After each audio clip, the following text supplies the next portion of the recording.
अब जैसे तीसरे घर के बाद जो है अब चौथे घर की बात करते हैं। जैसे चौथा घर है, चौथा घर आपका किसका है? आपकी लग्जरी का है, आपका माँ का घर है, आपकी सुख सुविधाओं का घर है।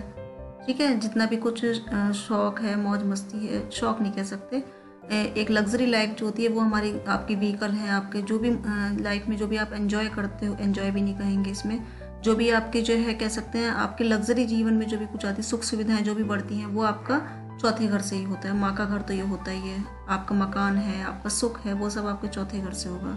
अब इस चौथे घर का मालिक जहाँ जहाँ बैठा होगा उसी से रिलेटेड आपको जो है दिक्कत या फिर आपको प्रॉब्लम के सॉल्यूशन मिलेंगे, दोनों चीज़ मिलती हैं। जैसे अब ये चौथा घर है आपका, चौथा घर के ये मान लो आपका जो है फर्स्ट में मिला है, चौथे घर का मालिक जो है फर्स्ट घर में बैठा हुआ है, ये फर्स्ट घर है आपका।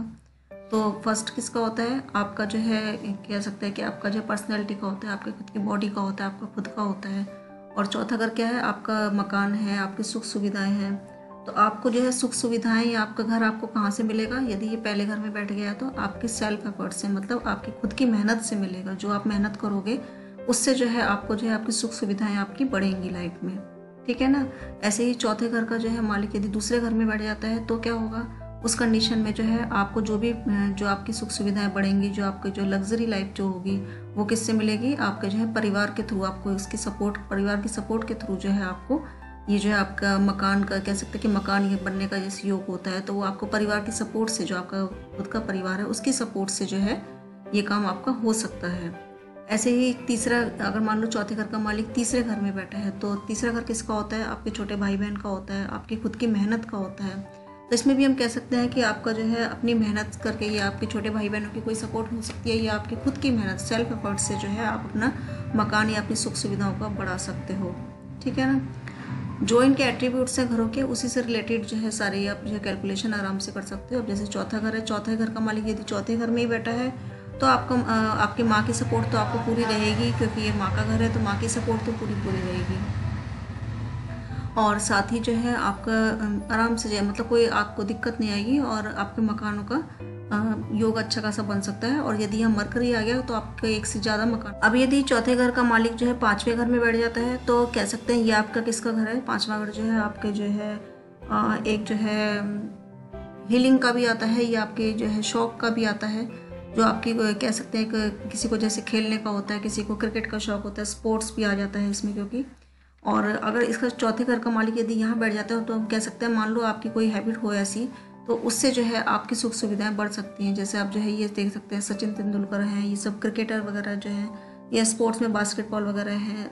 स्पोर्ट्स नेचर अच्छा आता है इसमें, और इसमें एंटरटेनमेंट भी आता है। मान लो आपको किसी को कह सकते हैं कि सिंगिंग का शौक है, किसी को जो डांसिंग का शौक है, तो वो शौक जो होते हैं उससे रिलेटेड भी उस चीज़ का उसको भी कैरियर बना के आप आगे जो है अपने एक सुविधाओं और इसको बढ़ा सकते हो। मतलब अपनी जो भी आप में क्रिएटिविटी है, जो भी आपके अंदर, उससे जो है आप जो है अपना जो है काम कर सकते हो। मतलब अपने जीवन को आगे बढ़ा सकते हो, अपनी सुख सुविधाओं को आगे बढ़ा सकते हो। अपने मकान का जो एक एम होता है कि हमें मकान जो है हमारी लाइफ में बनना चाहिए, तो मकान जो है आराम से बन सकता है यदि इसका मालिक जो है आपके इस घर में बैठा होगा। ठीक है ना? नक्षत्र लॉट, क्योंकि अभी मैं सिंपल कैलकुलेशन में समझा रही हूँ, ये जो भी कैलकुलेशन होगी ये जो है कस्पल सब लॉट और नक्षत्र लॉट के बेस पे आगे होगी, लेकिन अभी मेन थ्योरी है तो इसको आप समझ के चलिए। इसके बाद जो है यदि चौथे घर का मालिक जो है छठे घर में है तो छठा घर आपका किसका होता है? आपके रोग का होता है, आपके ऋण का होता है, आपके जो है उसका होता है कर्जे का होता है। तो यदि जो है अगर आपका चौथे घर का मालिक यदि छठे घर में आता है तो आपका जो है मकान किससे बनेगा? आपका मकान जो है कर्जा लेके बनेगा, लोन लेके बनेगा। और अगर आप ये कंडीशन नहीं करते हैं, मान लो आप जो है कर्जा लेके मकान नहीं बनाते हो, तो उस कंडीशन में क्या हो सकता है कि आपको जो है उस मकान में दिक्कत आती रहेंगी किसी न किसी रूप में, क्योंकि ये एक नेचर ने आपको ये थंब रूल दिया ही है कि आपका जो मकान बनेगा वो कर्जा लेके ही बनेगा। तो आप इस चीज़ को नेगलेक्ट ना करके इसी से काम करेंगे तो ज़्यादा फायदा रहेगा। ठीक है? चौथे घर का मालिक यदि आपका सातवें घर में बैठता है तो सातवां घर किसका है? आपका मैरिज पार्टनर का है, या आपके बिजनेस पार्टनरशिप का भी है। तो इसमें दोनों ही काम हो सकते हैं कि मान लो कह सकते हैं कि यदि आपकी शादी होती है तो शादी के बाद जो है आपका मकान का योग बन सकता है, या आपका बिजनेस पार्टनर जो है बिजनेस में पार्टनरशिप स्टार्ट हो सकती है शादी के बाद। ठीक है ना? और यह मकान का सुख भी बढ़ सकता है, मकान का सुख भी आपका जो है शादी के बाद ही होगा। सुख सुविधाओं में इंक्रीमेंट हो सकती है आपकी शादी के बाद यदि इसका मालिक यहाँ बैठता है तो। ठीक है ना? अब इसके बाद यदि चौथे घर का मालिक आपका आठवें घर में बैठता है तो आपकी सुख सुविधाएं, क्योंकि ये टेंशन का घर है, तो सुख सुविधाएं जो भी आपकी लाइफ में होंगी, जो भी आपके मकान का जो एक ये योग कहते हैं, एक जो एक सपना कहते हैं, वो सारा जो है आपका किस में रहेगा, वो सारा आपका जो है टेंशन में रहेगा। ठीक है ना, उसे बनने में बहुत ही ज़्यादा दिक्कत आ सकती है अगर ये आपका 8वें घर में होगा। लेकिन साथ ही जो है क्या होता है कि 2 नंबर की प्रॉपर्टी मिल सकती है।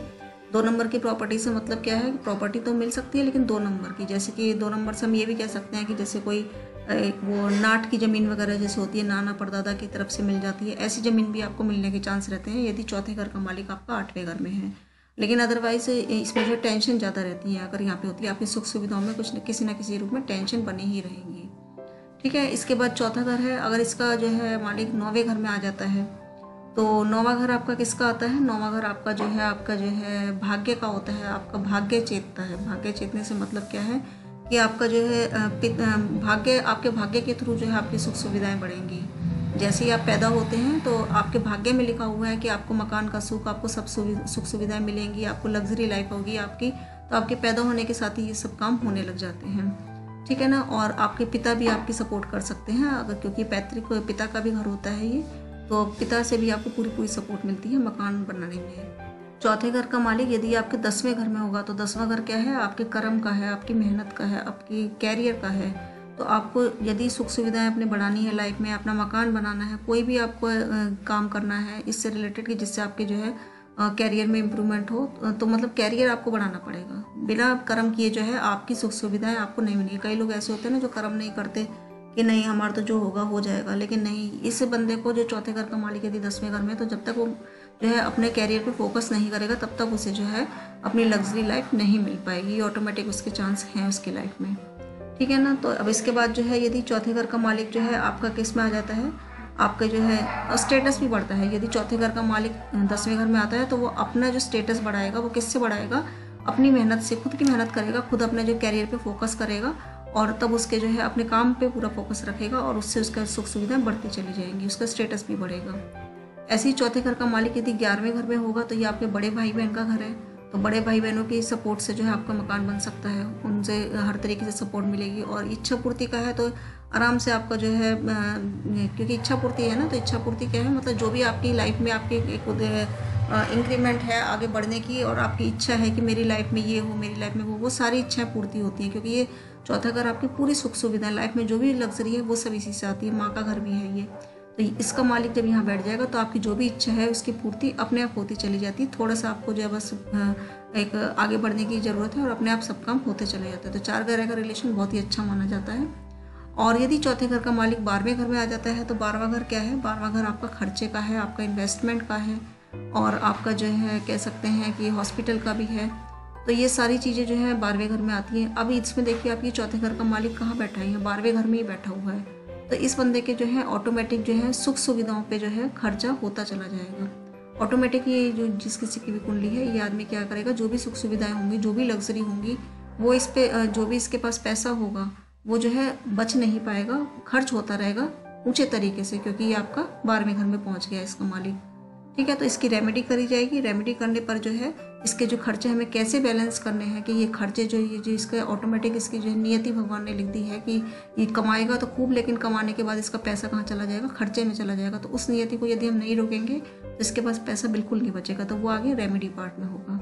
ठीक है, तो ये चौथे घर का हो गया। अब इसके बाद आगे बात होती है आपकी 5वें घर की। और किसी को कुछ पूछना है तो बताइए।